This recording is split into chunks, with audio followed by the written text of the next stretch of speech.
10th class pass అయి ఉంటే చాలు, ఇంకే క్వాలిఫికేషను అక్కర్లేదు, డైరెక్ట్గా ఉద్యోగం అండి. ఎగ్జామ్ కూడా లేకుండా డైరెక్ట్గా ఉద్యోగం, అది కూడా మామూలు ఉద్యోగం కాదు, గవర్నమెంట్ ఆఫ్ ఇండియా ఉద్యోగం.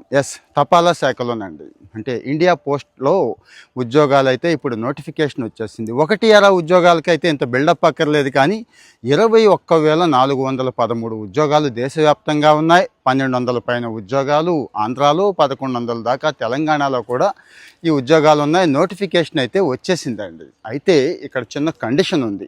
ఎగ్జామ్ లేదన్నాను కదా అని చెప్పి అందరికీ రావు. 10th క్లాస్లో వచ్చింది మెరిట్ని బట్టి ఇస్తారు. అంటే డిస్టిక్ యాజ్ ఏ యూనిట్గా మెరిట్ తీసుకొని ఇస్తారు కాబట్టి 90% అబవ్ ఉన్న వాళ్ళలో ఎక్కువ మందికి ఛాన్స్ ఉంటుంది. మంది డేలా పడిపోయి ఎవడో ఏదో చెప్పాడని చెప్పి అప్లై చేయడం మానేస్తున్నారు. ఆ పొరపాటు అయితే చేయకండి. ఉద్యోగం కావాలంటే 90 పైన ఉంటే అప్లై అయితే చేయండి ముందు. ఎందుకంటే ఇక్కడ రోస్టర్ ఆఫ్ రిజర్వేషన్ ఉంది. ఉమెన్ కానీ, బీసీ, ఎస్సీ, ఎస్టీ, వికలాంగులు వీళ్ళందరికీ అవకాశం ఉంది కాబట్టి వచ్చే ఛాన్సెస్ అయితే ఉంటాయండి. పైపెచ్చు కొంతమంది దీనికి అప్లై చేసుకోవట్లా. ఎందుకంటే మంచి ఇంజనీరింగో లేకపోతే సాఫ్ట్వేర్ సైడ్ వెళ్దాం అనుకునే వాళ్ళకి మంచి జీతాలు ఉంటాయి కదా. ఇక్కడ మాత్రం ఇంకో కండిషన్ కూడా చెప్తున్నాను. 15,000 నుంచి 20,000 మధ్య జీతం ఉందండి. 3 కేటగిరీలు పోస్టులు ఉంటాయి. అంటే ఉన్న ఊళ్ళోనే ఉండాలి, అమ్మా నాన్నకి దగ్గరగా ఉండాలి, లేకపోతే ఊళ్ళో చిన్న చితక పనులు ఉంటాయి కదా అవి చేసుకుంటూ అమ్మా నాన్నకి సాయంగా ఉండాలి, లేకపోతే ఊరి మీదో ఇంటి మీదో అటాచ్మెంట్ ఉంటుంది. ఎక్కువ ఎక్స్పెక్టేషన్స్ ఏమీ ఉండవు. ఈ లైఫ్ ఎలా ఉంటే చాలు అనుకునే వాళ్ళకి చాలా చాలా బాగుంటుంది. ముఖ్యంగా పోస్టల్ డిపార్ట్మెంట్ కాబట్టి ఒకప్పుడు అంటే కేవలం ఉత్తరాలు అవి బట్వాడా చేయడమే ఉండేది, కానీ ఇప్పుడు అలా కాదు.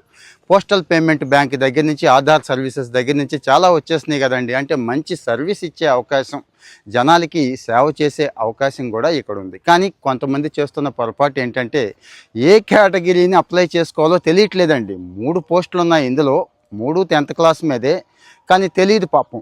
ఏదో అనుకుంటారు. 1 Dak Sevak, 2 assistant branch post master, 3 post master అండి. డాక్ సేవక్ అంటే ఆల్మోస్ట్ అది ఉన్న 3 లోయెస్ట్ కేటగిరీ అనుకోవాలి. ఎందుకంటే ఈయనే హెల్పర్ అన్నట్టు. ఈ ఉత్తరాలు బట్వాడా చేయడం, తీసుకురావడం, ఇవ్వడం, స్టాంపులు వేయడం ఇవన్నీ ఈయనదే పని. ఆ తర్వాత వచ్చి అసిస్టెంట్ బ్రాంచ్ పోస్ట్ మాస్టర్, అంటే బ్రాంచ్ పోస్ట్ మాస్టర్కి ఈయన హెల్పర్ అన్నట్టు. ఆయన చేసే పనులకి ఈయన సాయం చేస్తూ ఉంటాడు. ఫైనల్గా బ్రాంచ్ పోస్ట్ మాస్టర్ అంటాం. అంటే ఇది ఫస్ట్ ప్లేస్లో పెట్టుకోండి అని దాని ఉద్దేశం. నా ఉద్దేశం కూడా అదే. సో ఈయన ఏం చేస్తాడు అంటే ఇక ఆ బ్రాంచ్కి సంబంధించిన అన్ని వ్యవహారాలు అంతా కూడా ఈయనే చూస్తాడండి. అదే జీతం తక్కువ కదా అని చెప్పి వెళ్ళకపోతే ఓకే, కానీ ఇప్పుడు టెంప్ట్ అయిపోయి వెళ్ళి వేరే వాళ్ళ అవకాశం పాడు చేయొద్దు. తర్వాత వెళ్ళిన తర్వాత బాధపడొద్దు. ముందే చెప్పాను కదా, ఉన్న ఊళ్ళో ఉండాలి, పల్లెటూళ్ళలో ఉండాలి, హాయిగా ఉండాలి, జీతం తక్కువైనా పర్వాలేదు అనుకునే వాళ్ళకి ఇవి బాగుంటాయి. మన ఫాలోవర్స్లో కూడా కొంతమంది లాస్ట్ ఇయర్ కొట్టారు. ఆ రీల్స్ కూడా నేను షేర్ చేస్తాను. ఇంకా ఏమైనా డీటెయిల్స్ కావాలంటే చెప్పండి, వివరంగా చెప్తాను.